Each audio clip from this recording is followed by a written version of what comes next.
almost simultaneous motion. Then, as an afterthought, she turned the lock on her door and put the chain bolt in place. Her utilitarian telephone, a plain black model with an old-fashioned dial, startled her with an immediate jangle. She grabbed up the receiver, oddly exasperated. "Damn it, Neely," her brother said. "I told you to call me when you were through closing up the cafe, so I could come over and walk you home. Don't you read the newspapers? It isn't safe for a woman to be out alone so late at night."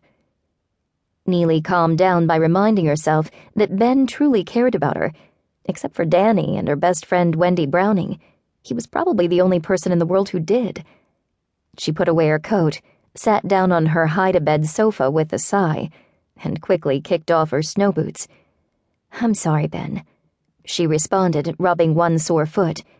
She frowned, spotting a run in her pantyhose. Even hairspray or nail polish wouldn't stop this one. "Yes, it's late, and that's exactly why I didn't call.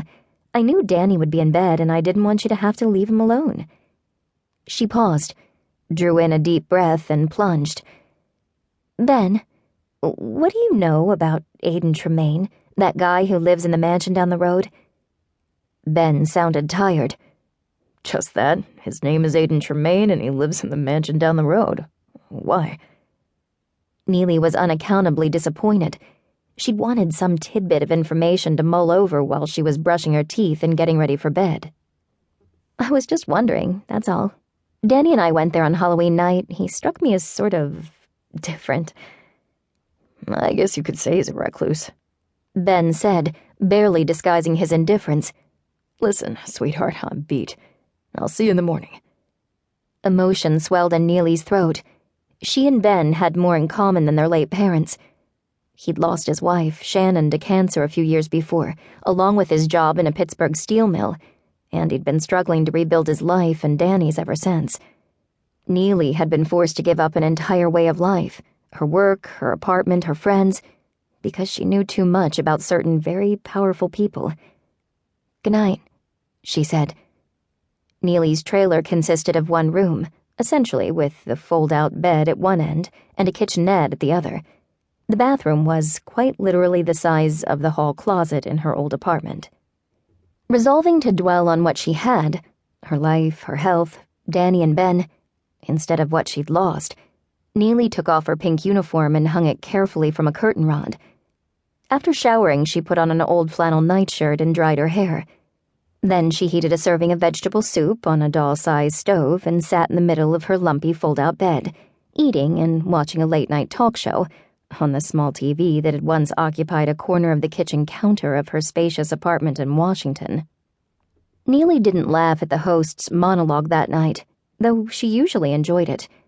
She kept thinking of Aidan Tremayne, wondering who he was and why he'd stirred her the way he had.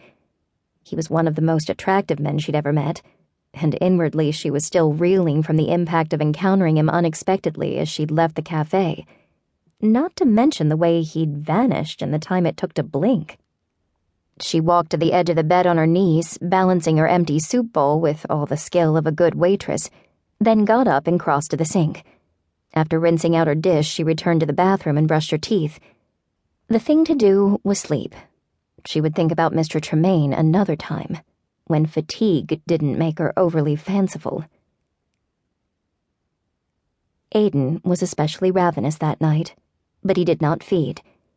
The hunger lent a crystalline sharpness to his thought processes, and as he sat alone in his sumptuous study, with no light but that of the fire on the hearth, he allowed himself to remember a time, a glorious time, when he'd been a man instead of a monster. He closed his eyes and tilted his head back against the high leather chair in which he sat, recalling.